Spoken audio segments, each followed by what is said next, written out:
Hello my dear student, good morning, सुप्रभात, welcome to BSc government senior secondary school Pindwara की online classes में आपका हार्दिक स्वागत है। क्लास 1 है, चैप्टर नंबर 2 है accountings of national income, lecture number 22 22वां लेक्चर है। और आज के इस लेक्चर वीडियो में हम लोग न्यूमेरिकल क्वेश्चंस को अटेंड करने वाले हैं। ओके, और कौन सी विधि से? तो वो है आपके उत्पाद विधि से, या फिर ये कह सकते हैं मूल्य वर्धित विधि से। ठीक है, तो वीडियो को स्टार्ट करने से पहले एक बार लाइक कर दे, शेयर कर दे और सब्सक्राइब अवश्य करें। किसी भी प्रकार का कोई क्वेश्चंस वगैरह है तो मुझे दिए गए व्हाट्सएप नंबर पर आप मैसेज कर सकते हैं, तो वहां पर मैं आपको उस प्रश्न का आंसर बता सकूंगा। ओके, तो चलिएगा टॉपिक से स्टार्ट करने जा रहा हूं मैं। तो आप लोगों के सामने कुछ बेसिक मीनिंग्स लिखी हुई है। इन मीनिंग्स को अब ध्यान में लाना जरूरी है, पढ़ना जरूरी है, याद करना जरूरी है, क्योंकि हिंदी मीडियम का हो या इंग्लिश मीडियम का हो, अब आप लोगों को कुछ न कुछ आपको इंग्लिश में याद तो करना ही पड़ेगा, इसके अलावा कुछ रास्ता नहीं। तो देखिएगा, पहला मीनिंग है आपके पास में ग्रॉस, जिसको हम हिंदी में क्या कहते हैं सर? सकल। ठीक है, नेट को क्या कहते हैं सर? शुद्ध, और शुद्ध को एक दूसरा नाम क्या कहते हैं सर? निवल। लेकिन निवल को हो या शुद्ध को एक ही बात है। डेप्रिसिएशन, डेप्रिसिएशन को हम लोग क्या कहते हैं सर? मूल्यह्रास। और मूल्यह्रास का दूसरा नाम क्या है? स्थिर पूंजी का उपभोग, स्थिर पूंजी का उपभोग। और उसी को तीसरा नाम और दिया गया अचल संपत्ति का उपभोग। ठीक है, तो देखना, डेप्रिसिएशन को मूल्यह्रास भी कहते हैं, स्थिर पूंजी का उपभोग भी कहते हैं, और अचल संपत्ति का उपभोग भी कहते हैं। तीनों एक वर्ड सेम है। उसके बाद में देखो एनपी, एनपी का फुल फॉर्म क्या है? राष्ट्रीय उत्पाद। डीपी का फुल फॉर्म क्या है? घरेलू उत्पाद, जिसको देशीय उत्पाद भी कहते हैं, डोमेस्टिक प्रोडक्ट। उसके बाद में है एमपी, मतलब मार्केट प्राइस, बाजार कीमत। हिंदी में हम क्या कहते हैं सर? बाजार कीमत, और पूरा कहेंगे तो मार्केट प्राइस। एफसी का फुल फॉर्म है फैक्टर कॉस्ट, मतलब कारक लागत। क्लियर है? ठीक। अब देखो एनएफआई, एनएफआई का मतलब है विदेशों से प्राप्त शुद्ध कारक आय, विदेशों से प्राप्त शुद्ध कारक आय। NFI net factor income from abroad. उसके बाद में देखिएगा एनआईटी, एनआईटी को हम क्या कहते हैं सर? एन का मतलब नेट, आई का मतलब इनडायरेक्ट, और टी का मतलब टैक्स, यानी कि नेट इनडायरेक्ट टैक्स। शुद्ध को निवल भी कहते हैं, इसीलिए मैंने ऑब्लिक में लिखा है नेट इनडायरेक्ट टैक्स। क्लियर? ठीक है। उसके बाद में इनडायरेक्ट का मतलब है अप्रत्यक्ष कर, इनडायरेक्ट टैक्स का मतलब क्या है? अप्रत्यक्ष कर। और सब्सिडी का मतलब होता है आर्थिक सहायता। सब्सिडी का मतलब क्या होता है सर? आर्थिक सहायता। यानी कि जब तक कि आपको 11 शब्द आपको अगर अच्छे से समझ में आ जाए, तो फिर आप किसी भी प्रकार का कोर्सेज है वो अटेंड कर सकते हैं। देखना, अब मैंने आपको लिखा है बेसिक फॉर्मूले, बेसिक फॉर्मूले देखना, जो मैंने बहुत ही एक इजी लैंग्वेज में लिखा है, सरल भाषा के अंदर। ठीक है, तो ये अगर आप 5 फॉर्मूले को अच्छे से याद कर दो, तो आप किसी भी विधि से आप जो नेशनल इनकम की कैलकुलेशन कर सकते हैं, चाहे वो उत्पाद विधि हो, चाहे वो आय विधि हो, या व्यय विधि हो। तो देखना, यदि आपको ग्रॉस निकालना है तो आप क्या करोगे सर? तो ग्रॉस निकालने के लिए आप net plus depreciation, net plus depreciation. ठीक है, नेट के अंदर आप जोड़ दो मूल्यह्रास, तो क्या निकल जाएगा आपके ग्रॉस। सेकंड, अगर आपको एनपी निकालना है, नेशनल प्रोडक्ट, तो आप क्या करोगे sir? DP plus NFI, DP plus NFI. यानी कि अगर आपको नेशनल प्रोडक्ट निकालना है तो आप लोग डोमेस्टिक प्रोडक्ट प्लस करोगे क्या? NFI, domestic product plus NFI. ठीक है, अब देखो और भी मैं आपको कह देता हूं कि अगर मान लीजिएगा नेट निकालना है, अगर आपको नेट निकालना है तो आप करोगे क्या, बराबर के उस साइड भेज दो, यानी कि ग्रॉस माइनस करोगे क्या, डेप्रिसिएशन माइनस। ओके, अब देखो अगर आपको डोमेस्टिक निकालना है तो बराबर के उस साइड भेज दो, डीपी बराबर NP minus NFI, NP minus NFI. ठीक है, अब देखो और आगे, अगर आपको एनपी निकालना है मार्केट प्राइस तो आप करोगे क्या sir, factor cost plus NAT, factor cost plus NAT.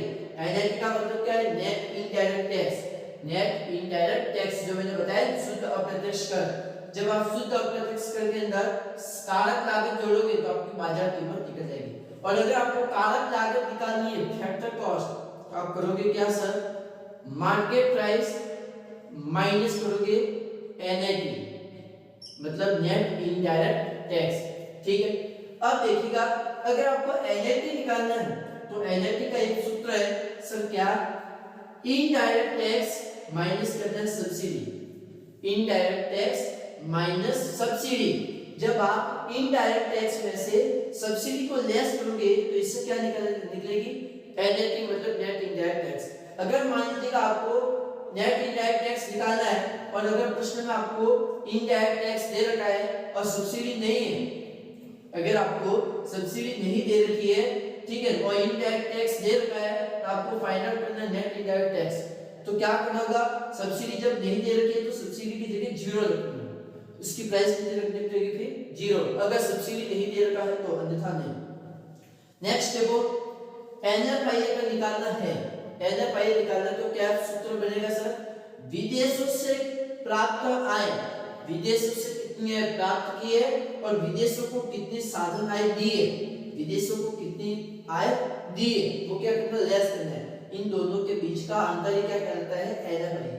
अगर मान लीजिएगा आपको केवल और केवल अगर यही दे रखी है विदेशों से प्राप्त आय, ठीक है, और ये नहीं दे रखी है तो आपको करना क्या है, जो से वाला है उसको तो जोड़ना है और जो को वाला है उसको लेस करना है। अगर आपको मान लीजिएगा इन दोनों में से कोई एक चीज दे दे तो आपको करना क्या है, से को तो जोड़ना है और को लेस करना है। अगर दोनों दे दे तो और भी बढ़िया। ठीक है, अब देखो कि ये 5 फॉर्मूले समझने के बाद में आप लोगों के पास में आते विधिया कि सर राष्ट्रीय आय यानी नेशनल इनकम को निकालने की कितने मेथड है, तो सर नेशनल इनकम को निकालने के 3 मेथड है। कितने मेथड से, 3 है। पहली विधि का नाम है उत्पाद विधि। पहली विधि का नाम क्या है सर, उत्पाद विधि, जिसको हम लोग मूल्य वृद्धि विधि भी कहते हैं। उत्पाद विधि को हो या मूल्य वृद्धि विधि को, मूल्य वृद्धि विधि को इंग्लिश में क्या कहते हैं, value added methods, value added methods. ठीक है, दूसरी विधि का नाम है आय विधि, इनकम मेथड। तीसरी विधि का नाम है व्यय विधि, एक्सपेंडिचर मेथड। ठीक है सर, अब देखो आप लोग तीनों ही विधियों से आय की गणना कर सकते हैं, तीनों ही विधियों से आय की गणना कर सकते हैं नेशनल इनकम। अब देखिएगा आज की इस वीडियो के अंदर मैं आप लोगों को केवल और केवल उत्पाद विधि से राष्ट्रीय आय की गणना कैसे की जाती है उसके अंदर आपको बताने वाला हूं। तो देखिएगा अगर आपको ये कह रहा है कि उत्पाद विधि से राष्ट्रीय आय की गणना कीजिएगा, उत्पाद विधि से राष्ट्रीय आय की गणना कीजिएगा, ठीक है, यानी कि एनएनपी-एफसी आपको कह रहा है कि उत्पाद विधि से अगर आपको एनएनपी-एफसी ज्ञात करना है, ठीक है, या फिर ये कह दे कि एनएनपी-एफसी ज्ञात करना है आय विधि से, या फिर एनएनपी-एफसी ज्ञात करना है व्यय विधि से। देखना इसको अच्छे से समझना है, इसको टुकड़ों में बांटो। पहले ये जो एन दे रखा है, एन का मतलब क्या है, नेट, एन का मतलब क्या है, नेट। उसके बाद में वापस एन दे रखा है, इसका मतलब है नेशनल, उसके बाद में क्या है, नेशनल, ठीक है। उसके बाद में देखो आपको दे रखा है एफसी, एफसी का फुल फॉर्म क्या है, तो एफसी का फुल फॉर्म है आपके पास है फैक्टर कॉस्ट। एफसी का फुल फॉर्म क्या है, फैक्टर कॉस्ट, ठीक है। यानी कि यहाँ पर कह रहा है कि शुद्ध राष्ट्रीय उत्पाद निकालना है साधन लागत पर, शुद्ध राष्ट्रीय उत्पाद ज्ञात करना है किस पर, साधन लागत पर, यानी कि net national factor, net national product at factor cost, net national product at factor cost है जो आपको निकालने की सीधी से मूल्य वृद्धि विधि को या उत्पाद विधि से, ठीक है। अगर आपको ये कह रहा है कि राष्ट्रीय आय की गणना करनी है उत्पाद विधि से, तो उसके लिए आपको क्या दे रखा होगा, जीडीपी एमपी, जीडीपी एमपी, ठीक है। अगर ये कह रहा है कि उत्पाद विधि से राष्ट्रीय आय की गणना कीजिएगा, तो उसके लिए आपको क्या दे रखा होगा, जीडीपी एमपी, या ये कह सकते हैं कि GVA MP, GVA MP, GVA मतलब gross valuation added, gross value added, GVA, समझ में, जीवीए का मतलब है ग्रॉस वैल्यू एडेड, ठीक है, किस पर, मार्केट प्राइस पर। यानी कि जब तक आपके पास में जीपीए या GDP at the market price, GPA eight the market price, अगर दोनों में से कोई एक बात है, जब तक आपके पास में ये चीज नहीं होगी तब तक आप लोग आगे काम नहीं कर सकते। यानी कि अगर आपको उत्पाद किससे करना है तो आपको ये निकालना कंपल्सरी है। जब तक ये नहीं निकलेगा तब तक आप आगे काम नहीं कर सकते, तब तक आप एनएनपीएफसी नहीं निकाल सकते। किस विधि से, उत्पाद विधि से। यानी कि उत्पाद विधि से अगर आपको एनएनपीएफसी निकालना तो उसके लिए आपको क्या चाहिए, जीडीपी या जीवीए, ठीक है, ठीक है। अब देखो सर, अगर आपको प्रश्न में कह रहा है कि सकल घरेलू उत्पाद निकालिए उत्पाद विधि से, सकल घरेलू उत्पाद क्या कीजिएगा, उत्पाद विधि से, उत्पाद विधि से, तो वो किसकी बात करेगा, जीडीपी की। और अगर ये कह रहा है कि प्रश्न में मूल्य वृद्धि विधि से, तो वो किसकी बात कर रहा है, इसी विधि की, पहली विधि की, ठीक है। मूल्य वृद्धि विधि का उपयोग करना मतलब जीवीए निकालना है कौन सी विधि से, मूल्य वृद्धि विधि से, ठीक है, ठीक है सर। अब देखो, अगर आपको ये कह रहा है कि एनएनपीएफसी निकालना है किस विधि से, आय विधि से, एनएनपीएफसी निकालना है किस विधि से, आय विधि से, ठीक है। तो आप क्या, आपको क्या चाहिए, एनपीएफसी, ठीक है। अगर आपको एनएनपीएफसी निकालना है किस विधि से, आय विधि से, राष्ट्रीय आय की गणना करनी है आय विधि से, तो उसके लिए आपको क्या चाहिए, एनडीपीएफसी। अगर आपके पास में एनडीपीएफसी नहीं होगा, यानी net domestic product at the factor cost, net domestic product at the factor cost, जब तक आपके पास में एनडीपीएफसी नहीं होगा तब तक आप आगे काम नहीं कर सकते।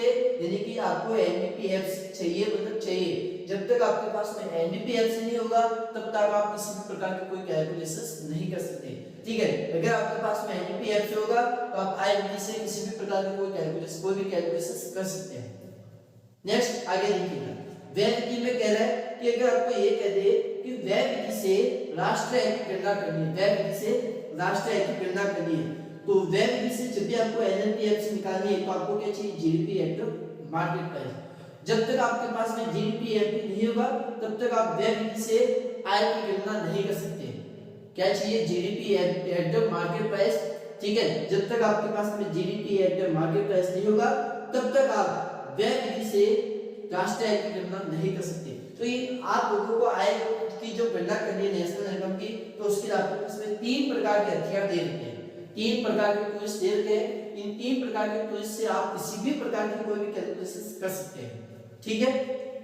अब मैं आपको बता देता हूँ आज की इस वीडियो के अंदर आपको उत्पाद विधि के बारे में, ठीक है, कि जीडीपी या ये जो कहते हैं कि GVA eight the market price कैसे निकाला जाता है, उसकी पूरी मैं आपको कुंडली बता देता हूँ, ठीक है। फिर अपन न्यूमेरिकल क्वेश्चंस पे चलेंगे, प्रैक्टिकल क्वेश्चंस पे। एक बार आप इसको नोट कर दो, और ये सूत्र आपको बहुत अच्छे से याद करना है, समझना है, ठीक है। अगर ये फॉर्मूला भी याद नहीं है तो आप आगे काम नहीं कर सकते, ठीक है। तो एक बार इसका स्क्रीनशॉट ले लो अच्छे से।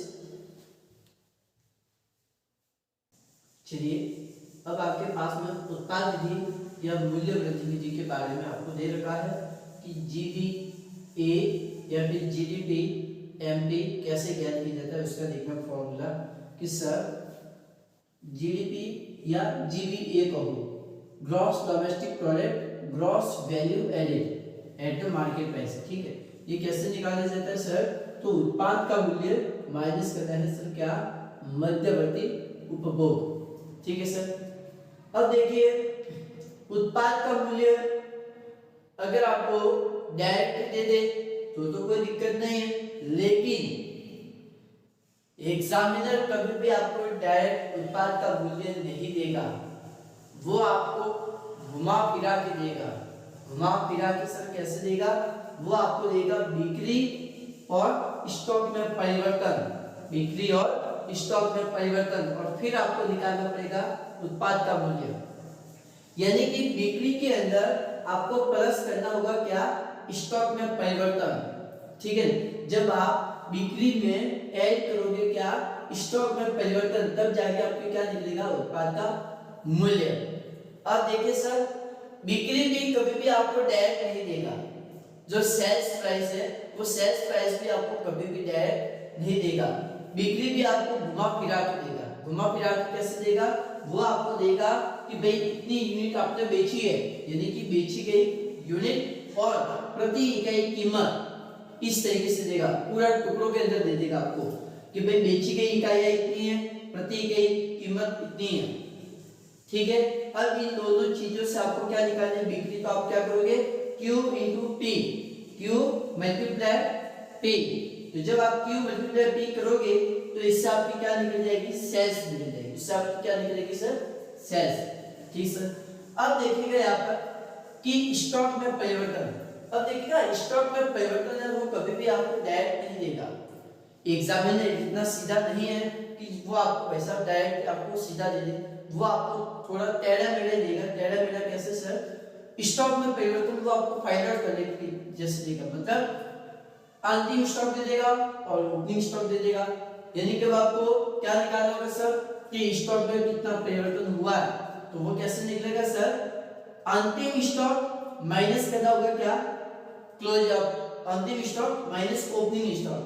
अंतिम स्टॉक में से आप ओपनिंग स्टॉक लेस करोगे तो इससे क्या निकलेगा सर, आपके स्टॉक में परिवर्तन। इससे क्या निकलेगा, स्टॉक में परिवर्तन। क्लियर। जब आप इन दोनों को जोड़ दोगे तो इससे क्या निकल जाएगा, आपके उत्पाद का मूल्य। और डायरेक्ट दे दे तो आपको इतनी पेजामारी करने की जरूरत नहीं है। ठीक है सर। अब देखिएगा माइनस करना है क्या सर, मध्यवर्ती उपभोग। अब देखिएगा मध्यवर्ती उपभोग नॉर्मल डायरेक्ट क्या होता है, एक्चुअली गिवन होता है ऑलवेज। ठीक है, यानी कि हमेशा ये दे रखा होगा।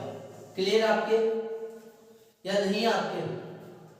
ठीक है। अब देखो मैं आपको प्रैक्टिकल सवाल लेके चलता हूँ ताकि आपको अच्छे से समझ में आ जाए कि जो टीएस ग्रेवाल की किताब के अंदर दे रखे हैं। ठीक है, जो तीन है, जो एक्चुअली क्या है, सबसे कंफ्यूजिंग भी है और सबसे इंपॉर्टेंट भी है और काफी स्टूडेंट को टफ लगता है वो सवाल।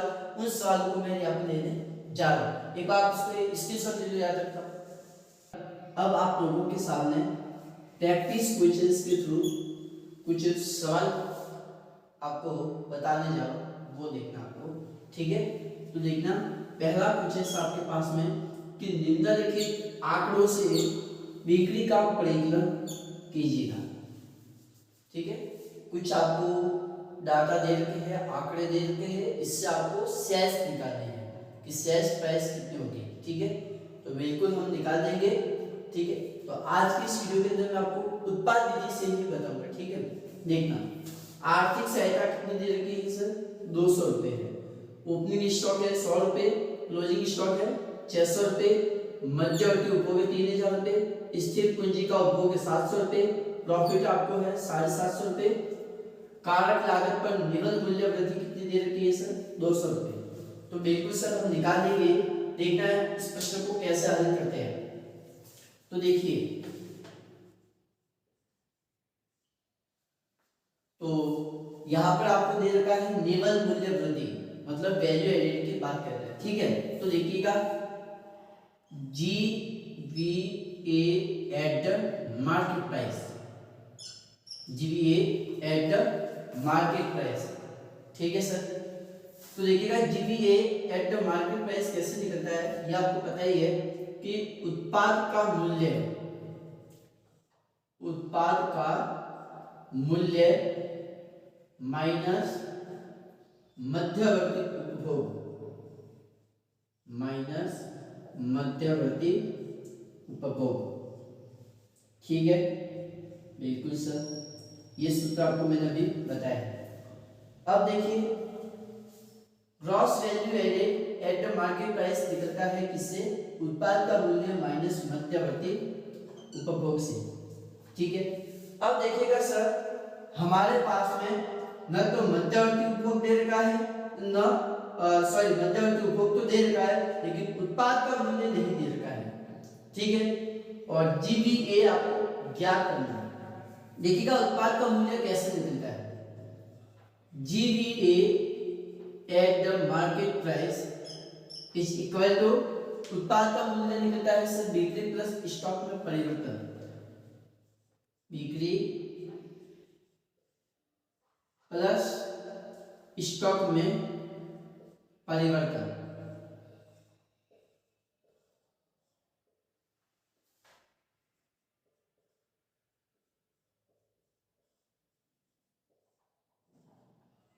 ठीक है, माइनस मध्यवर्ती उपभोग, माइनस मध्यवर्ती उपभोग। ठीक है, अब देखिए, अब हमारे पास में कोई कितनी चीजें हो चुकी है, सो 4 चीजें हो चुकी है। एक तो मध्यवर्ती उपभोग, स्टॉक में परिवर्तन, बिक्री और जीवीए एमपी। अब सर हमारे पास में तो सर 2 चीजें तो अवेलेबल है, स्टॉक में परिवर्तन और मध्यवर्ती उपभोग तो दे रखा है, लेकिन सर बिक्री भी नहीं है और जीवीए भी नहीं है, तो हम कैसे ज्ञात करेंगे? तो देखना यहाँ पर आपको निकालना है इस प्रश्न के अंदर आपको बिक्री, ठीक है, लेकिन बिक्री के लिए भी आपको क्या चाहिए सर जीवीए एमपी। अगर आपके पास में gross value added market price होता तब तक तो कोई दिक्कत नहीं थी, लेकिन आपके पास में तो दोनों ही नहीं है, जीवीए भी नहीं है और सेस भी नहीं है, तो बिल्कुल सर कोई इशू नहीं है, हम लोग जीवीए जो निकाल सकते हैं किस बेस पर सर? तो उसके लिए आपको क्वेश्चंस के अंदर दे रखा है निवल मूल्य वृद्धि। प्रश्न में आपको क्या दे रखा है सर? निवल मूल्य वृद्धि। इस पर कारक लागत पर, किस पर दे रखी है? कारक लागत पर। तो देखिएगा इसको हम किस तरीके से सॉल्यूशन करेंगे। तो अभी मैंने आपको बताया आपको निकालना क्या है सर? जी। निकालना क्या है सर? जी, ठीक है, यानी कि gross value added, gross value added किस पर? मार्केट प्राइस पर, ठीक है। तो उसके लिए फॉर्मूला क्या बनता है सर? तो जब आपको ग्रॉस निकालना है तो आपके पास में नेट दे रखा होगा, नेट आपको दे रखा है ना, निवल का मतलब शुद्ध, निवल का मतलब शुद्ध, ठीक है, और किस पर है? कारक लागत पर है, मतलब एमपी निकालना है तो आपको एफसी पर दे रखा होगा, यानी कि NPA eight factor cost. Clear? ठीक है सर। अब देखिएगा प्लस करना होगा क्या? ग्रॉस निकालना है तो नेट के अंदर प्लस कर दो सर क्या?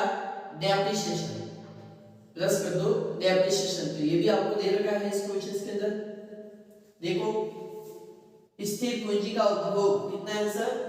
700 रुपए, ठीक है सर। प्लस करना है क्या सर? एनआईटी मतलब net indirect tax, net indirect tax को जब आप जोड़ोगे तब जाके आपको निकलेगी gross value added market price पर, प्लस एनआईटी।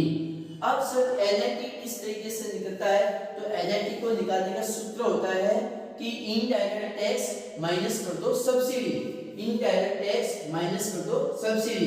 तो आपके पास में सब्सिडी तो दे रखा है लेकिन इनडायरेक्ट टैक्स आपके पास में नहीं, तो कोई इश्यू नहीं है, तो उसका भी हम इलाज कर सकते हैं। देखना किस प्रकार से? तो GVA at the market price is equal to, ये कितना है सर? एनपीए एफसी 2000 रुपए, ठीक है सर, प्लस डेप्रिसिएशन कितना है सर? 700 रुपए है, तो ये लिखो सर 700 रुपए। अब देखिएगा प्लस, अब क्या सर इनडायरेक्ट टैक्स नहीं है तो क्या सर हम एनआईटी के रूप में सीधा 200 रुपए लिखेंगे? तो नहीं भाई, हम यहाँ पर 200 रुपए नहीं लिखेंगे, क्योंकि इनडायरेक्ट टैक्स वो भी कौन सा निकालना आपको? नेट, ठीक है। तो नेट इनडायरेक्ट टैक्स को निकालने का सूत्र होता है आपके पास में इनडायरेक्ट टैक्स माइनस सब्सिडी।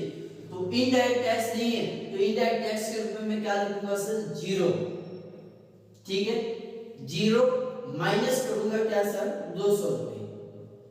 इससे क्या निकलेगा सर? नेट इनडायरेक्ट टैक्स, ठीक है। एनआईटी कैसे निकलता है ये भी मैंने बताया, आईटी माइनस कर दो सब्सिडी को, ठीक है, बिल्कुल सर। अगर आप लोग 200 रुपए सीधा रखते तो 200 रुपए सीधा प्लस होता है, लेकिन प्लस में नहीं होता क्योंकि यहाँ पर आपके पास में इनडायरेक्ट टैक्स नहीं है, तो इनडायरेक्ट टैक्स नहीं है तो इसके बदले में आपको क्या लिखना होगा sir? 0। GVA eight the market price, ठीक है, कितना होगा सर? 2700 रुपए। ये क्या होगा सर? माइनस कितना? 200 रुपए। तो GVA eight the market price कितना निकलेगा आपके 2500 रुपये।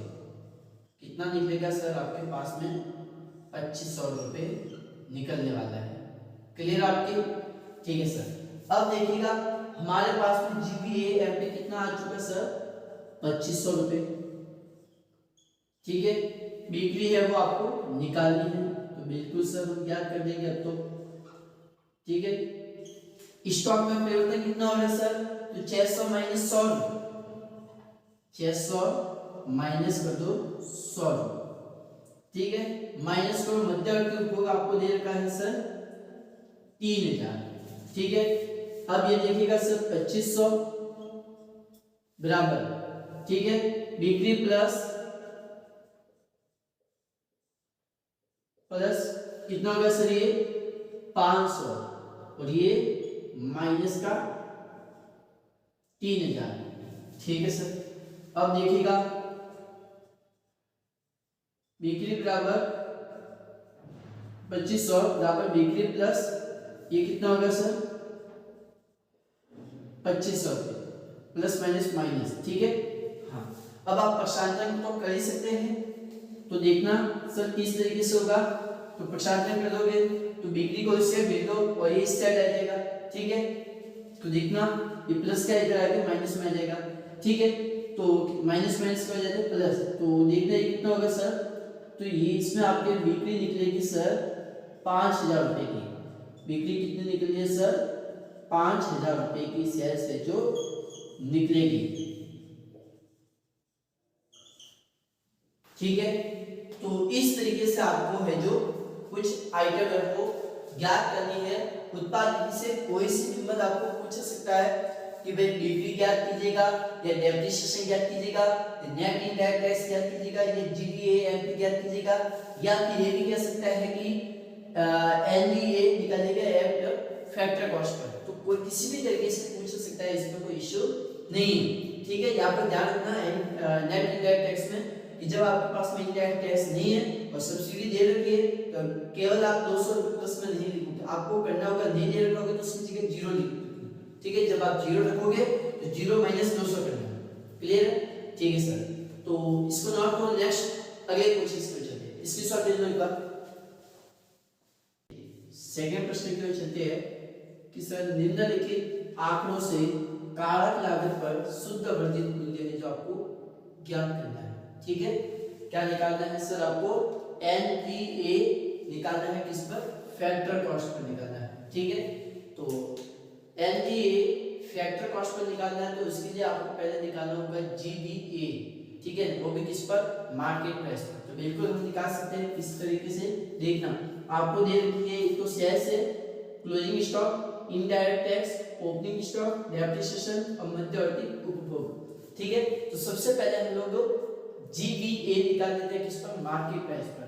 ठीक है सर, देखना इसको किस तरीके से हल करना, बहुत अच्छे से समझना और इजी तरीके से मैं आपको बता रहा हूँ। GVA at the market price, at the market price. ठीक है, gross value added at the market price पर निकालना है। फॉर्मूला है आपके पास में उत्पाद का मूल्य, उत्पाद का मूल्य माइनस मध्यवर्ती उपभोग, माइनस मध्यवर्ती उपभोग। ठीक है सर, मध्यवर्ती उपभोग। ठीक सर, और देखते हैं आगे। अब सर उत्पाद का मूल्य, तो बिल्कुल सर उत्पाद का मूल्य किस तरीके से निकाला जाता है ये मैंने आपको बताया है कि सर बिक्री प्लस स्टॉक में परिवर्तन, स्टॉक में परिवर्तन, स्टॉक में परिवर्तन माइनस मध्यवर्ती वस्तु का उपभोग। ठीक है, मध्यवर्ती उपभोग, मध्यवर्ती उपभोग। ठीक है, अब देखो GVA, GVA इसको मैं छोटा लिखता हूं, GVA MD। तो देखिएगा सेल्स कितनी है आपके पास में सर 100 रुपए, प्लस करो स्टॉक में परिवर्तन कितना हुआ सर तो स्टॉक में परिवर्तन हुआ आपके 20 माइनस 10, ठीक है, माइनस मध्यवर्ती वस्तु का उपभोग कितना है सर, तो मध्यवर्ती वस्तु का उपभोग आपके पास में 50 का, ठीक है। अब देखो GVA एट MP, तो सर ये कितना हो जाएगा 100 प्लस 10 110 माइनस कर दो 50, ठीक है, बिल्कुल सर। अब देखो GVA एट मार्केट प्राइस, तो इसको लेस करो, कितना होगा सर ये 60 रुपए। ये आपके पास में क्या निकल चुका है सर GVA MP। अब GVA MP निकल चुका है, अब आपको निकालना है क्या, नेट निकालना है, net value added, net value added. तो सर नेट वैल्यू एडेड किस तरीके से निकालेंगे, तो देखना बहुत अच्छे से समझना इसको। NVA at the factor cost, किस पर निकालना है, फैक्टर कॉस्ट पर निकालना है। तो देखिएगा आपको दे रखा है GVA MP, GVA MP, ठीक है सर। माइनस करना है क्या, डेप्रिसिएशन, माइनस करो डेप्रिसिएशन, ओके, और माइनस करना है सर क्या, तो सर और माइनस कर दो आप लोग, क्या करते हैं आप लोग, या तो इसको भी लेस कर दो सर, इनडायरेक्ट टैक्स को लेस करना है, क्या करना है सर, इनडायरेक्ट टैक्स को लेस करना है, यानी कि NIT के रूप में, ठीक है। अब देखो माइनस करना है आपको क्या, NIT, क्या लेस करना है सर, NIT, यानी कि नेट इनडायरेक्ट टैक्स। तो बिल्कुल सर नेट इनडायरेक्ट टैक्स कैसे निकालते हैं, तो आपको पता ही है, इनडायरेक्ट टैक्स माइनस सब्सिडी, ठीक है सर। तो देखिएगा NVA at the factor cost is equal to, ये कितना है सर 60 रुपए, माइनस डेप्रिसिएशन की वैल्यू कितनी है सर 12 रुपए, माइनस NIT निकालना है, तो इनडायरेक्ट टैक्स कैसे निकलेगा ऊपर सर नेट, ठीक है, नेट इनडायरेक्ट टैक्स निकालना है, तो उसके लिए फॉर्मूला है इनडायरेक्ट टैक्स माइनस सब्सिडी। तो इनडायरेक्ट टैक्स कितना है सर, तो इनडायरेक्ट टैक्स दे रखा है 15 और सब्सिडी कोई नहीं तो 0, ओके, बिल्कुल सर। अब देखिएगा सर NVA सॉरी NVA, तो NVA at the factor cost, तो सर 60 माइनस कर दो सर, कितना आ जाएगा, ये इसको लेस कर दो, तो 12 माइनस 15, तो NVA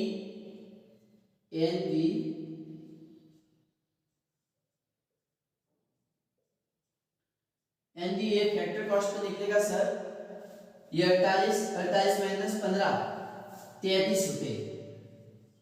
NVA factor cost per कितना निकलेगा सर आपके 33 रुपए 33, ठीक है। तो ये आपके फाइनली आंसर रहेगा, ठीक है। तो इस तरीके से आपको क्या करना है, एक्चुअली सवाल करना है। चलो मैं आपको और भी सवाल करवा देता हूँ ताकि आपको अच्छे से क्लियर हो जाएगा, ठीक है। एक बार आप नोट कर दो अच्छे से, बहुत इजी तरीके से करना है। क्या करना है सर, आपको निकालना था यहाँ पर NVA factor cost per, NVA निकालना है किसको, फैक्टर कॉस्ट पर। तो उसके लिए आपको पहले क्या निकालना होगा, GVA। तो GVA आप आसानी से निकाल सकते हैं, सभी आइटम दे रखे हैं, ठीक है। अब GVA निकालने के बाद में आपको डेप्रिसिएशन को भी डालना है, ठीक है, और माइनस करना नेट इनडायरेक्ट टैक्स। अब नेट इनडायरेक्ट टैक्स कैसे निकलेगा, तो मैंने आपको बताया है IT माइनस कर दो सब्सिडी, तो सब्सिडी नहीं दे रखी है, कोई इश्यू नहीं है, 0 लिखना है आपको। तो क्या करना है 15 माइनस 0, ठीक है। तो इस तरीके से आप एक्चुअली है जो निकाल सकते हैं, ठीक है। तो ये मैंने आपको अच्छी तरीके से बता दिया है, ठीक है। नोट कर दो। नेक्स्ट अगला क्वेश्चन चलेगा। तीसरा प्रश्न है आपके पास में कि बाजार कीमत पर निवल मूल्य वृद्धि ज्ञात करनी है। बाजार कीमत पर निवल मूल्य वृद्धि ज्ञात करनी है, मतलब आपको निकालना है net value added, net value added निकालना है किस पर, मार्केट प्राइस पर। तो देखना हम लोगों ने 2 क्वेश्चंस किए हैं, अब तीसरा क्वेश्चंस भी देख लेना। तो किस तरीके से हम निकालेंगे, हमारे पास में मध्यवर्ती लागत भी दे रखी है, स्टॉक में परिवर्तन भी है, उत्पादन की बिक्री जो यूनिट है वो भी दे रखी है, उसकी कीमत कितनी है पर यूनिट की वो भी दे रखी है, आय शुल्क है, अचल पूंजी का उपभोग। ठीक है सर, तो हम निकाल सकते हैं। देखना इसको किस तरीके से आप निकाल सकते हो। देखो सबसे पहले हम लोग निकाल देते हैं GVA at the market price. ठीक है, GVA at the market price, तो इसका फॉर्मूला क्या है हमारे पास में, तो सर उत्पादन का मूल्य या उत्पाद का मूल्य क्या करना है सर, माइनस मध्यवर्ती लागत जो आपको दे रखी है इस क्वेश्चन के अंदर, मध्यवर्ती लागत। ठीक है सर, अब उत्पाद का मूल्य हम किस तरीके से ज्ञात करें, तो सर उत्पाद के मूल्य के लिए हमारे पास में दे रखी है एक तो यूनिट ऑफ सेल्स, ठीक है, यानी कि इतनी यूनिट है और उसकी कीमत दे रखी है। ठीक है, प्लस करना है आपको क्या, 100 रुपए, यानी कि हम लोग इसको किस तरीके से निकालेंगे वो देखना। तो GVA at the market price equal to क्या करना है सर, कितनी यूनिट है, 750। ठीक है, मल्टीप्लाई करो 40 प्लस स्टॉक में परिवर्तन ऑलरेडी दे रखा है पूरा का पूरा 1000 रुपए, माइनस मध्यवर्ती वस्तुओं की लागत कितनी है सर, 10,000। ठीक है, अब आगे की ओर देखते हैं सर, अब कितना करना है सर, इन दोनों को मल्टीप्लाई करो। देखो सेल्स निकालने, तो सेल्स निकालने के लिए मैंने आपको बताया है, सेल्स निकालने तो आपके पास का फॉर्मूला क्या होता है सर, क्वांटिटी मल्टीप्लाई कर दो P। ठीक है, हाँ, तो अब इसको गुना करो, कितना आएगा सर, ये आपके 5 और 20 का 0, 80 लगी 2, 7 और 28 2, 30, ये आपके आ रहा सर 30,000 रुपए, प्लस 1,000 रुपए ये माइनस करना है आपको 10,000 रुपए। ठीक है, तो GVA at the market price कितना हो रहा सर, 31,000 माइनस करो सर 10,000 रुपए। ठीक है, मार्केट लेस कर दो 10,000 रुपए। ठीक है, अब ये देखो gross value added at market price पे कितना सर, 21,000 रुपए। ग्रॉस वैल्यू एडेड कितना आ रहा मार्केट प्राइस पर, 21,000 रुपए। ठीक है, अब आपको क्वेश्चंस के अंदर कह रहा है कि आपको निकालना है नेट वैल्यू एडेड किस पर, मार्केट प्राइस पर। तो बिल्कुल सर यार किस तरीके से हम निकालेंगे, देखना अच्छे से। NVA किस पर निकालना है, MP पर। तो जब आपको GVA MP पर दे रखा है तो किसी भी प्रकार का प्रयत्न करने की जरूरत नहीं है। ठीक है, MP, ये मत देखना कि MP निकालना है कि आप F से नहीं, जरूरी नहीं है, यहाँ पर ऑलरेडी आपके पास में GVA निकला हुआ है MP पर। ठीक है, माइनस करना है क्या सर, डेप्रिसिएशन, माइनस कर दो क्या सर, डेप्रिसिएशन। ठीक है, तो बिल्कुल सर हम लोग माइनस कर सकते हैं किस तरीके से, तो देखो आपके पास में GVA MP कितना आ रहा है सर, 21,000 रुपए, कितना आ रहा है सर, 21,000 रुपए, माइनस करना है सर क्या, डेप्रिसिएशन। देखो डेप्रिसिएशन आपके पास में कितना है सर, तो आपके पास में डेप्रिसिएशन दे रखा है 3,000 रुपए, तो दिए 3,000 रुपए आप क्या करो सर, लेस करो, कितना आ रहा है आपके सर, 18,000 रुपए। ये 18,000 रुपए आपके पास में क्या है sir, NVA at the market price. ठीक है, ये आपके क्या आ चुका सर, आंसर आ चुका है। ठीक है, तो इस तरीके से आपको करना क्या है, एक्चुअली सवाल को हल करना है। ठीक है, मैंने इसमें तो कोई दिक्कत ही नहीं थी कि भाई GDP निकाल NDP निकालना है किस पर, मार्केट प्राइस पर। तो GVA at the market price minus कर दो डेप्रिसिएशन। एक्चुअली क्या बार बार डोमेस्टिक प्रोडक्ट हम लोगों ने पढ़ा ना, तो इसीलिए मेरे दिमाग में भी यही याद है, इसीलिए देखना कोई दिक्कत नहीं है। तो NVA निकालना मतलब नेट वैल्यू एडेड किस पर, मार्केट प्राइस पर। तो आप लोगों के पास में ग्रॉस वैल्यू एडेड आ चुका है किस पर, मार्केट प्राइस पर, लेस कर दो डेप्रिसिएशन। ठीक है, क्लियर आपके? ठीक है, तो इसको क्या कर दो एक्चुअली नेट एक बार नोट कर दो अच्छे से। नेक्स्ट अगले क्वेश्चन कर लेते हैं, ठीक है, तो एक बार इसको नोट कर दो। अगला क्वेश्चन आपके स्क्रीन पर कि नीचे दिए गए आंकड़ों की सहायता से प्राथमिक, द्वितीयक तथा तृतीयक क्षेत्र द्वारा बाजार मूल्य पर सकल मूल्य वृद्धि है जो ज्ञात करनी है। यानी कि प्राइमरी सेक्टर, सेकेंडरी सेक्टर और थर्ड सेक्टर, इन तीनों सेक्टर पर आपको क्या निकालना है सर? जीडीए, इस पर मार्केट प्राइस पर। तो देखो किस तरीके से इसको हल करना है। सबसे पहले मैं कह रहा हूं प्राथमिक क्षेत्र पर, प्राथमिक क्षेत्र पर, ठीक है सर, प्राथमिक क्षेत्र पर। तो देखिएगा प्राथमिक क्षेत्र पर आपको निकालना है सर क्या? तो प्राथमिक क्षेत्र पर निकालना है जी, प्राथमिक क्षेत्र पर निकालते हैं सर क्या? GDA eight market price. तो कैसे निकलेगा सर? उत्पाद का मूल्य, उत्पाद का मूल्य माइनस क्या सर? मध्यवर्ती उत्पाद का मूल्य माइनस मध्यवर्ती उत्पाद का मूल्य, मध्यवर्ती उत्पाद का मूल्य, ठीक है सर। इसी तरीके से दूसरे का भी निकालेंगे। देखना पहले इसका निकाल लेते हैं। 800 में से 400 रुपए घटा दो सर, उत्पाद का मूल्य माइनस मध्यवर्ती का कितना है सर? 400 रुपए।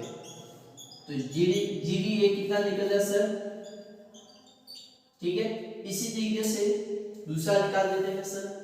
तो देखो द्वितीयक क्षेत्र, ठीक है, द्वितीयक क्षेत्र, द्वितीयक क्षेत्र, ठीक है। तो द्वितीयक क्षेत्र पर निकाल देते हैं GBA at the market price. Okay, देखिएगा कैसे निकालना है सर। तो फॉर्मूला तो वही है सर क्या? उत्पाद का मूल्य, उत्पाद का मूल्य माइनस मध्यवर्ती उत्पाद का मूल्य माइनस मध्यवर्ती उत्पाद का मूल्य। ओके, बिल्कुल सर, मूल्य, ठीक है सर। अब देखो 200 माइनस कर दो 100, 200 में से 100 रुपए गए, कितना बचा सर? 100 रुपए इसका आंसर रहेगा। अब तीसरे का निकालते हैं सर। तो सेम एजुटी निकलेगा सर, द्वितीयक क्षेत्र, तीसरे का निकालना है तृतीयक क्षेत्र, तृतीयक क्षेत्र, ठीक है। तो तृतीयक क्षेत्र का जीबीए एमपी इज इक्वल क्या सर? वही उत्पाद का मूल्य, उत्पाद का मूल्य माइनस मध्यवर्ती उत्पाद का मूल्य, ठीक है, या मध्यवर्ती लागत, ठीक है, मध्यवर्ती उत्पाद का मूल्य, ठीक है सर। तो देखो उत्पाद का मूल्य कितना है सर? 300 माइनस 50, तो ये कितना होगा सर? 250 रुपए, ये आपके आंसर, ठीक है। नेक्स्ट अगले क्वेश्चन की ओर नोट कर दो इसको भी। अगला क्वेश्चन से आपके पास में पांचवा प्रश्न कि सर एक फर्म बी फर्म को 4000 रुपए का कच्चा माल बेचती है। ए फर्म बी फर्म को 4000 रुपए का कच्चा माल बेचती है। बी फर्म सी फर्म को 6000 रुपए की निर्मित वस्तु है जो बेचती है। सी फर्म 8000 रुपए की वस्तुएं अंतिम उपभोक्ताओं को बेचती है, ठीक है। तो आपको निकालना है सर बाजार कीमत पर सकल मूल्य वृद्धि। तो बिल्कुल हम निकाल सकते हैं, ये मैंने आपको अच्छे से बताया था एग्जांपल से। देखना कैसे प्रश्न को हल करना है। तो देखो ए उद्योग द्वारा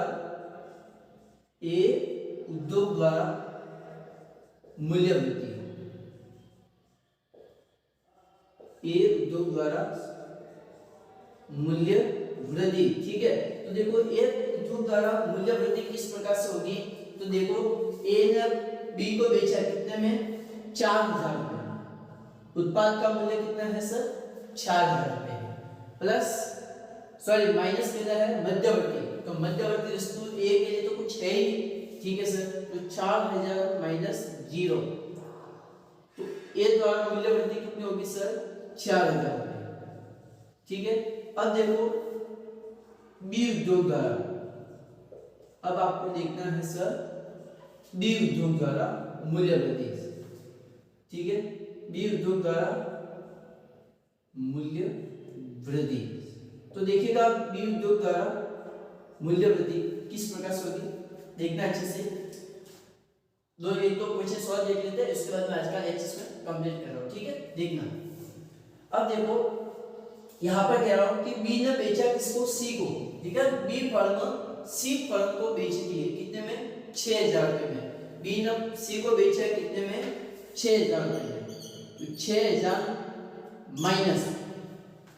माइनस मध्यवर्ती वस्तु को करो, तो बी के लिए मध्यवर्ती वस्तु क्या थी सर 4000 रुपए की जो वस्तु बेची थी किसको बी को, तो 4000 रुपए क्या करो सर लेस करो, कितना होगा सर ये आपके लिए 2000 रुपए। भाई बी है ये सी को बेच रहा है वस्तु, ठीक है, तो देखो यहाँ पर कह रहा हूं कि बी ने वस्तु का निर्माण कितने में किया है, लिखा है यहाँ पर बी है, बी फर्म सी फर्म को 6000 रुपए की निर्मित वस्तु है जो बेचती है, तो इसके लिए अंतिम वस्तु कितनी की है 6000 रुपए की, ठीक है, और इसने तैयार वस्तु कितने में लाई थी 4000 रुपए में, तो मध्यवर्ती वस्तु इसमें क्या थी 4000 रुपए की और अंतिम वस्तु 6000 रुपए की, ठीक है। अब देखो सी उद्योग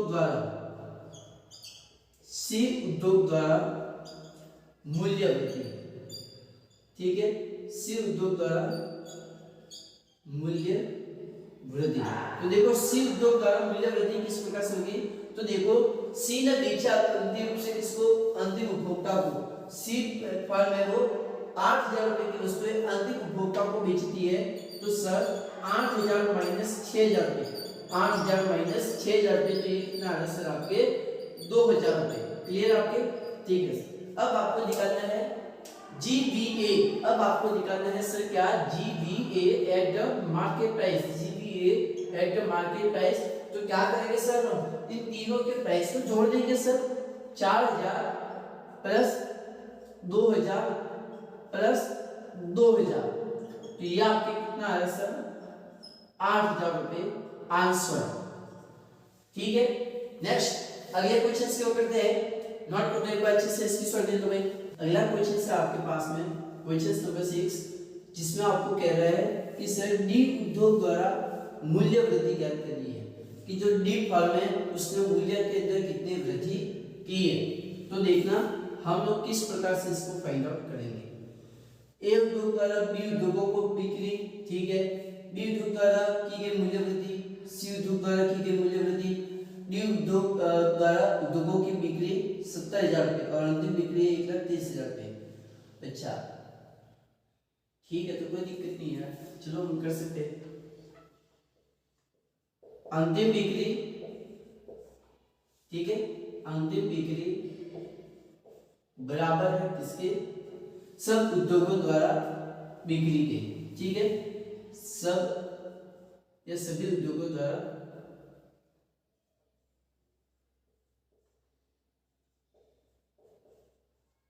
सभी उद्योगों की बिक्री, ठीक है। देखना कैसे,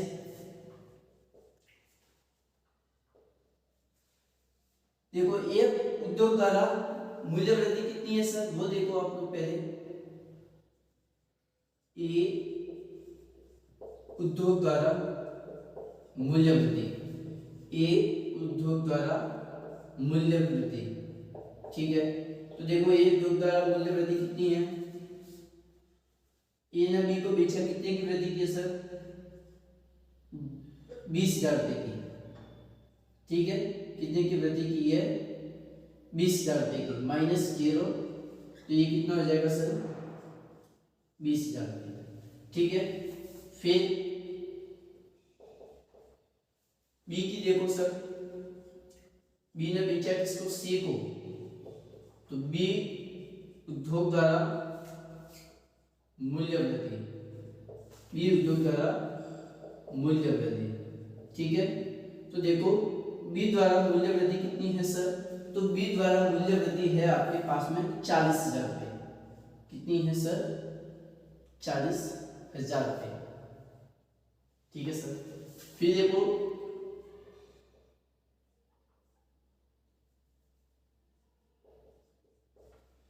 सी है वो डी को बेच रहा है, तो मतलब सी उद्योग द्वारा मूल्य वृद्धि। ठीक है, सी उद्योग द्वारा मूल्य वृद्धि कितनी है सर, तो सी उद्योग द्वारा है 30,000 रुपये। अब देखिएगा आपको निकालना क्या है सर, कि डी उद्योग द्वारा मूल्य के अंदर कितनी वृद्धि की गई है। ठीक है, मूल्य वृद्धि निकालना है किसकी, डी की, तो बिल्कुल हम निकाल सकते हैं। किस तरीके से निकालेंगे तो वो देखना। तो देखो यहां पर मैं कह रहा हूं सर कि डी उद्योग द्वारा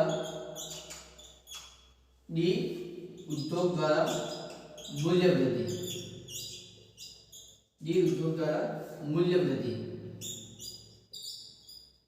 फॉर्मूला क्या बनेगा सर,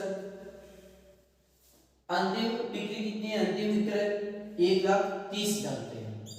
तो देखो सर अंतिम बिक्री 1,30,000 रुपये है, माइनस करना है सर क्या, सब उद्योगों की मूल्य वृद्धि, सब उद्योगों की मूल्य वृद्धि।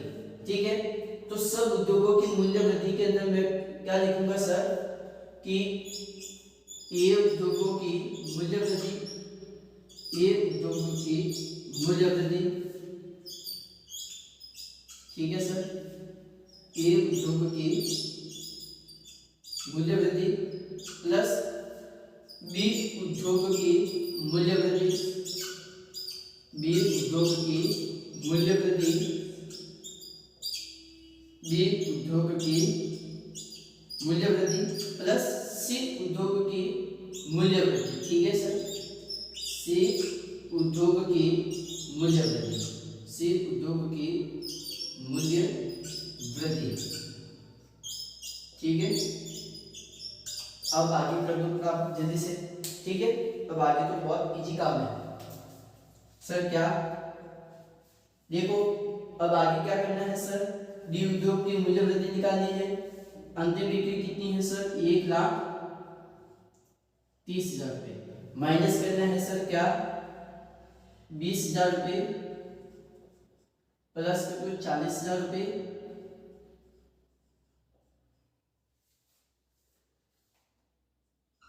प्लस 30,000 रुपये। ठीक है, तो कितना होगा सर ये 60, 30, 90। ठीक है, तो 90,000 रुपये क्या करो सर, लेस करो, तो ये आपके पास में आएगा सर 40,000 रुपये की इसने बिक्री में वृद्धि की है। कितनी वृद्धि की है, 40,000 रुपये की वृद्धि की है। समझ में आया, क्योंकि आप देख लो कितने की इंक्रीज हो रही है सर, 40,000 रुपये की वृद्धि हो रही है। ठीक है सर, तो इसको भी क्या करना है सर, नोट करना है, इसको भी क्या करना है, नोट करना है। ये क्वेश्चन सॉल्व देख लेते हैं, उसके बाद मैं आज का लेक्चर में कंप्लीट कर देता हूं। ठीक है, एक बार स्क्रीनशॉट ले लो। चलिएगा एक और क्वेश्चन हमारे पास में कि सर एक अर्थव्यवस्था में दो फर्में संबंधित निम्नलिखित सूचना आपको दे रखी है। ठीक है, देखना ए फर्म की सेल्स कितनी है सर, 100 करोड़ रुपए।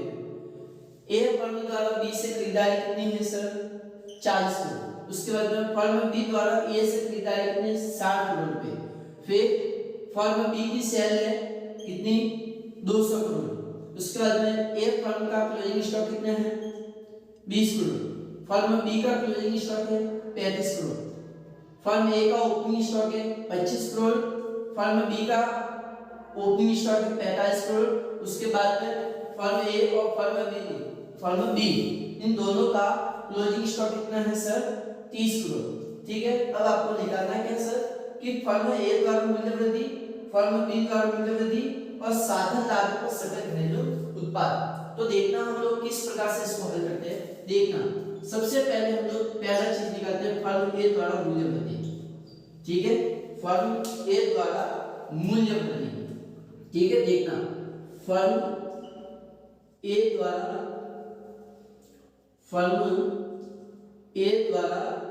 मूल्य वृद्धि, फर्म ए द्वारा मूल्य वृद्धि, फर्म ए द्वारा मूल्य वृद्धि।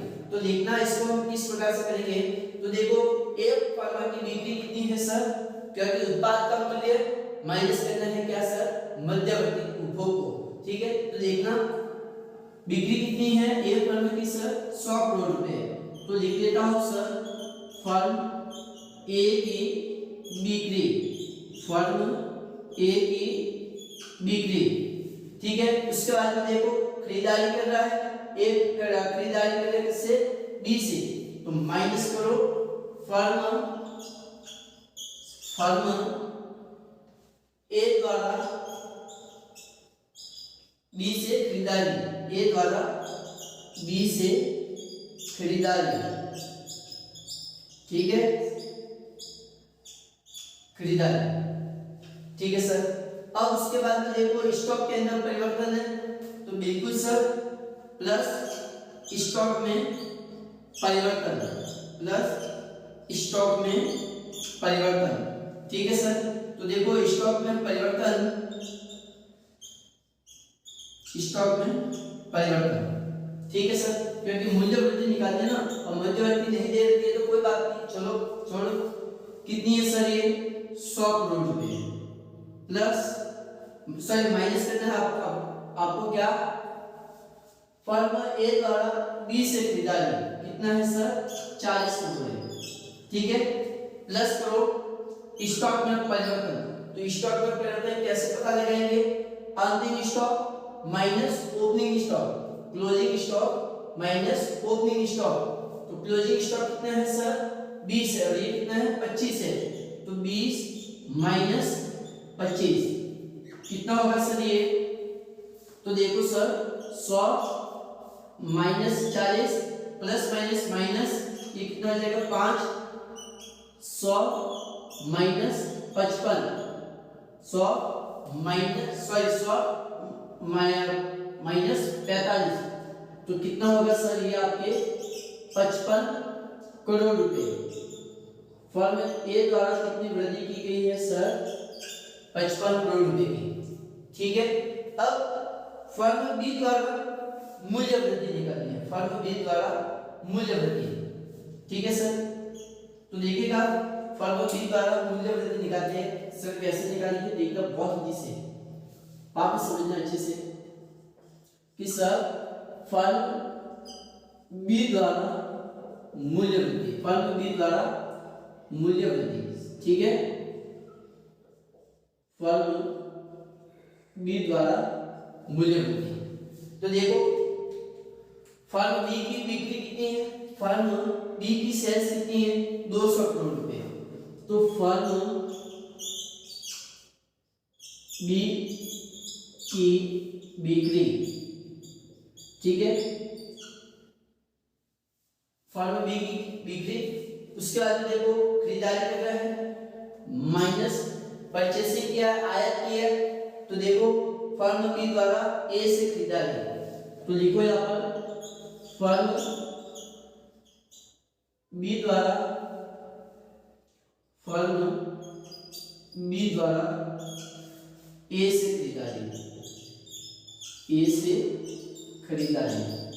ठीक है, खरीदारी प्लस स्टॉक में परिवर्तन, स्टॉक में परिवर्तन।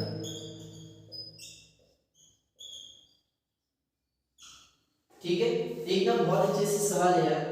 ठीक है, देखो फर्म बी की सेल्स कितनी है सर, फर्म बी की सेल्स देखो तो सर फर्म बी की सेल्स है हमारे पास में 200 करोड़ रुपए, तो ये जो 200 करोड़ रुपए माइनस करो फर्म बी ने कितनी परचेसिंग की है, तो फर्म बी ने परचेसिंग की है वो आपके 60 करोड़ रुपए है, कितना है 60 करोड़ रुपए, प्लस स्टॉक में परिवर्तन देखो फर्म बी का क्लोजिंग स्टॉक 35 है और ओपनिंग है 45 है, तो देखो 35 माइनस 45, 35 माइनस 45, तो देखो यहाँ पर 200 माइनस ये कितना है सर 60, ठीक है।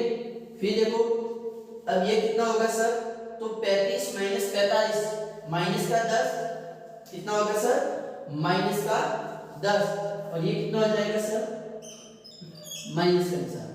अब ये देखो सर कितना होगा सर आपके, तो आप निकाल सकते हैं इसको,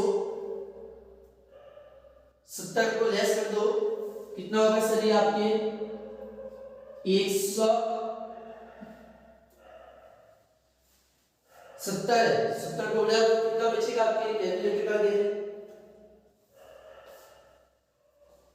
हाँ 130 करोड़ रुपए, कितना होगा सर 130 करोड़ रुपए, ठीक है। अब निकालना है आपको एक लास्ट एंड फाइनल क्या, कि सर साधन लागत पर सकल घरेलू उत्पाद, तो बिल्कुल हम लोग निकाल सकते हैं, यहां पर मैं कैलकुलेशन कर देता हूं, ठीक है, देख लेना आप लोग। यहां पर निकालना है सकल घरेलू उत्पाद किसको, फैक्टर कॉस्ट पर, तो देखना जीडीपी एफसी इक्वल फर्म ए द्वारा मूल्य वृद्धि, मूल्य वृद्धि, ठीक है, मूल्य वृद्धि प्लस फर्म बी द्वारा मूल्य वृद्धि प्लस फर्म बी द्वारा मूल्य वृद्धि, फर्म बी द्वारा मूल्य वृद्धि प्लस, फिर अब देखो इसमें आपको एक और चीज दे रखी है सर, क्या, इनडायरेक्ट टैक्स, क्या दे रखा है, इनडायरेक्ट टैक्स कितना है 30 करोड़ रुपए है ना, हाँ क्या दे रखा है आपको 30 करोड़ रुपए है, ठीक है सर। तो देखो लेस करो इनडायरेक्ट टैक्स, क्या है सर इनडायरेक्ट टैक्स, तो अप्रत्यक्ष कर को घटा दो सर, माइनस अप्रत्यक्ष कर, माइनस अप्रत्यक्ष कर, तो देखो फर्म ए द्वारा मूल्य वृद्धि कितनी थी सर 55 करोड़ रुपए, कितनी थी सर 55 करोड़ रुपए, फिर इसके फर्म बी द्वारा कितनी मूल्य वृद्धि है सर, ग्रॉस वैल्यू एडेड कितनी है सर 130 है, माइनस इनडायरेक्ट टैक्स कितना है 30 करोड़ रुपए, ठीक है, बिल्कुल सर। अब देखो ये कितना होगा सर 185 माइनस 30, ये होगा आपके 155 करोड़ रुपए, 155 करोड़ रुपए, ये आपके क्या है सर जीडीपी एट एफसी, ये आपके आंसर आ चुके हैं, ठीक है। तो इसी के साथ में उत्पाद विधि क्या होती है सर, कंप्लीट होती है, इसी के साथ में उत्पाद विधि कंप्लीट होती है। नेक्स्ट अगली लेक्चर के अंदर मैं आपको बताऊंगा कि आय विधि से राष्ट्रीय आय की गणना कैसे की जाती है उसके बारे में। ओके बाय, वीडियो को लाइक करो, शेयर करो, सब्सक्राइब करो, किसी भी प्रकार का कोई डाउट तो मुझे बताना। Okay bye.